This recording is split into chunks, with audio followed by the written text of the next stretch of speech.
Welcome back.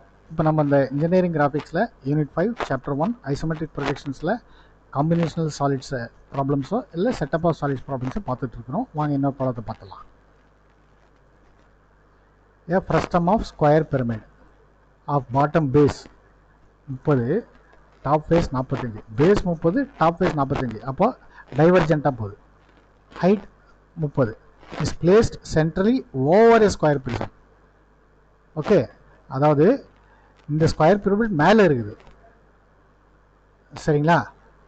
அப்போ கீழே என்ன இருக்குது? ஸ்கொயர் பிரிசம் இருக்குது. Square prism of side 45, axis side 10. On top of the first frustum, இந்த ஃப்ரஸ்டத்துக்கு மேலே ஸ்பியர் இருக்குது of radius 40, place centrally. Draw the isometric projection. Sphere அப்படின்னு வந்துட்டாலே உங்களுக்கு ப்ரொஜெக்ஷன் தான். ஒருவேளை ட்ரா தி ஐசோமெட்ரிக்னு சிம்பிளாக கேட்டால் கூட காம்பினேஷன் ஆஃப் சாலிட்ஸில் ஒரு ஸ்பியரோ அதை பார்ட் ஆஃப் தி ஸ்பியரோ வந்துட்டாலே நீங்கள் வந்து வாட் இஸ் இட், இதுதான் நீங்கள் வந்து ஐசோமெட்ரிக் ப்ரொஜெக்ஷன் தான் வரையணும், ஐசோமெட்ரிக் ஸ்கேல் யூஸ் பண்ணி. இப்போ அது ஒரு பாயிண்ட். இன்னொரு பாயிண்ட் பார்த்தீங்கன்னா, இது எல்லாமே வந்து ஃப்ரஸ்டம் ஆஃப் ஸ்கொயர் பிரமிடும் ஸ்கொயர் பிரிசமும் பார்த்தீங்கன்னா பேஸு டாப் பேஸு எல்லாமே ஸ்கொயர் தான். ஃப்ரஸ்டம் ஆஃப் ஸ்கொயரோட பேஸும் டாப் பேஸும் ஸ்கொயர். ஸ்கொயர் பிரிசத்தோட பேஸும் டாப் பேஸும் நேச்சுரலி ஸ்கொயர். ஸோ எல்லாமே 4 ராம்பஸ் வரைய வேண்டியது தான். 4 ராம்பஸை வரைஞ்சி நம்ம கம்ப்ளீட் பண்ண வேண்டியது தான். ஃபஸ்ட்டு பேஸ்லேருந்து ஆரம்பிப்போம், பாட்டம் மோஸ்ட் சாலிட்லேருந்து ஆரம்பிப்போம். இப்போ பாட்டம் மோஸ்ட் சாலிடு வந்து square prism, not frustum of square pyramid. So square பிரிசத்தை முதல்ல வரையணும். ஸ்கொயர் பிரிசோட 45 இன்ட்டு 0.82, அப்புறம் 10 இன்ட்டு 0.82. இந்த 2 வேல்யூ எடுத்துங்க. நான் ஐசோமெட்ரிக் ஸ்கேலும் இங்கே காமிச்சிருக்கிறேன். அதில் மொத்தம் 3 நம்பர் தான், 4 வேல்யூஸ் தான் இருக்குது. 10, 30, 40, 45. மெயின் ஸ்கேலில் அந்த காமிச்சிட்டு அதோட ஐசோமெட்ரிக் ஸ்கேலில் ஐசோமெட்ரிக் லென்ஸை இங்கேருந்து எடுத்துக்கலாம். ஸோ 10ஓட 0.82, 30ஓட 0.82, 40ஓட 0.82, 45ஓட 0.82. இப்போ நான் இது முதல்ல ஸ்கொயர் பிரிசம் பார்க்குறோம். ஃபஸ்ட்டு இப்போ ஸ்கொயர் பிரிசம் அதுதான் கீழே இருக்குது.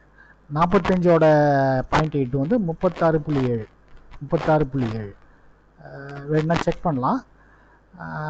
கொஞ்சம் வேல்யூவில் ஒரு 0.1, 0.2 டிஃப்ரென்ஸ் இருக்குது. அதர்வைஸ் 45 இன்ட்டு 0.82 36.9, 36.7, ஜஸ்ட் ஒரு 0.2, 0.3 வித்தியாசம் வருது. ஏன்னா இது வந்து ஆக்சுவலாக நான் ஏற்கனவே சொன்ன மாதிரி இட் இஸ் நாட் 0.82, 0.8162. அதை இதில் பார்த்துலாமே. 36.74 டிவைடட் பை 45, 0.8164. 0.8164 தான் கரெக்ட் ஃபேக்டர். நம்ம அந்த 0.8164 0.82 மாய்க்கணும். அதனால வர்ற அந்த ஒரு டிஃப்ரென்ஸ் தான். புரியுதுங்களா? ஓகே. ஸோ இந்த square base bottom most square பிரிசத்தோட பேஸ் 45க்கான ஐசோமெட்ரிக் வேல்யூ எடுத்து அந்த ராம்பஸை முடிச்சாச்சு. அப்புறம் இங்கேருந்து 10, 10, 10 ஐசோமெட்ரிக் 10, டைரக்ட் 10 கிடையாது. ஐசோமெட்ரிக் 10 வந்து 0.82 நம்ம பிரகாரம். ஏன்னா 0.82 × 10 வந்து 8.2. ஸோ இதையும் வரைஞ்சாச்சு. இப்போது அடுத்து இதுக்கு மேலே square prism, frustum of square pyramid, அதோட பேஸ் வந்து 30 ஐசோமெட்ரிக் 30 எடுங்க. இங்கே இது ஒரு டயகனலில் வந்து சென்டர் வச்சு அதை வச்சுட்டு ராம்பஸ் கன்ஸ்ட்ரக்ட் பண்ணுங்கள். நான் இன்ஸ்ட்ரக்ஷன்ஸ் ரொம்ப டீட்டெயிலாக கொடுக்கல, நான் மினிமலாக தான் கொடுக்குறேன். ஏன்னா ஆல்ரெடி நம்ம வந்து நிறைய ப்ராப்ளம்ஸை பார்த்துட்டோம், எப்படிலாம் நம்ம வரையணுன்றதை. அதனால் நான் கொஞ்சம் மினிமல் விளக்கத்தோடு தான் நான் இந்த ப்ராப்ளத்தை நான் எக்ஸ்பிளைன் பண்ணிட்டுருக்கேன்.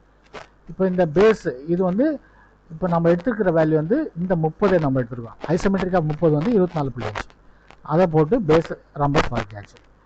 அப்போ ஹைட்டை செட் பண்ணுங்கள். இதோட ஹைட் வந்து ஹைட் வந்து 30, ஐசோமெட்ரிக்காக 30 எடுத்து ஓலேருந்து ஒரு வெர்டிகல் லைன் O1 வச்சிங்கன்னா அந்த O1 வந்து ஐசோமெட்ரிக்காக 30, அது வந்து 24.5. இது இங்கேயும் 30 இல்லையா, இதுவும் ஹைட்டு 30 தான். ஆமாம், பேஸ் 30, ஹைட்டு 30, அதனால் இங்கேயும் 24.5, இங்கேயும் 24.5. ஓகே. இப்போ இதை பேஸ் பண்ணி அந்த டாப் ஃபேஸ் வந்து 45, ஐசோமெட்ரிக்காக 45 எடுத்து அந்த ராம்பஸை கன்ஸ்ட்ரக்ட் பண்ணுறோம். ஐசோமெட்ரிக்காக 45ன்றது 36.74. ஸோ இங்கேயும் 45 தான் இல்லையா,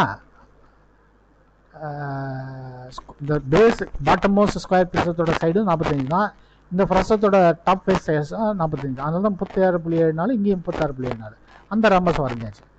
இப்போது இந்த எக்ஸ்ட்ரீம் ஸ்லாண்ட் எட்ஜும் இந்த எக்ஸ்ட்ரீம் ஸ்லாண்ட் எட்ஜும் தெரியும், அதையும் நம்ம ஜாயின் பண்ணிடலாம். இப்போ அதுவும் முடிஞ்சிருச்சு, மிடில் டயங்கலாக இருக்குது. இப்போ அடுத்து என்னது, on top of the frustum sphere of radius 40. அப்போ இது இந்த இதுலேருந்து மேபி O1 வச்சுக்கலாம், இல்லை சின்னு வச்சுக்கலாம். அது எவ்வளோ, ஐசோமெட்ரிக்காக 40 வைக்கணும்.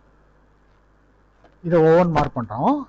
இங்கேருந்து சி O1C வந்து ஐசோமெட்ரிக்காக 40, அது வந்து 38.64 மார்க் பண்ணியாச்சு. Centre of the sphere mark பண்ணியாச்சு. இப்போது காம்பஸை ஐசோமெட்ரிக் ஆஃப் 40 வைக்கக்கூடாது, டேரெக்டாக 40 செட் பண்ணுங்கள். இப்போ காம்பஸை 40 மட்டும் செட் பண்ணி சியை சென்டராக வச்சு சர்க்கிள் வரைஞ்சிங்கன்னா நமக்கு இந்த ப்ராப்ளம் ஆல்மோஸ்ட் சால்வ். இப்போது ஹிடன் எட்ஜஸ் மட்டும் நான் வரைஞ்சி போர்ஷன் மட்டும் நம்ம காமிக்கிறேன். இந்த பிட்டு வந்து இந்த பிட் ஆஃப் த ஃபஸ்டம் வந்து ஸ்பியர் மறைச்சிடுச்சு, இது தெரியாது. அப்புறம் இந்த டாப் ஃபேஸ் பார்த்தீங்கன்னா இந்த பேஸோட இந்த எட்ஜு மறைச்சிடுச்சு, ஆனால் இந்த ஸ்லாண்ட் ஃபேஸஸ் வந்து மறுபடியும் மறைக்குது இது வரைக்கும். அப்புறம் இந்த எட்ஜும் தெரியாது, பேஸ் எட்ஜ் இதுவும் தெரியாது. இப்போ நான் மார்க் பண்ணியிருக்கிறதெல்லாம் தெரியாது, ஹிடனாக இருக்குது. சரிங்களா? இப்போ அதை மட்டும் விட்டுட்டு மற்ற எல்லாத்தையும் டார்க்கன் பண்ணிடுங்க. பாருங்கள், நான் எதெல்லாம் மார்க் பண்ணோம் அது மட்டும் லைட்டாக இருக்குது, மற்றெல்லாம் டார்க்கன் பண்ணிடுச்சு. இதுதான் ஆன்சர். நன்றி.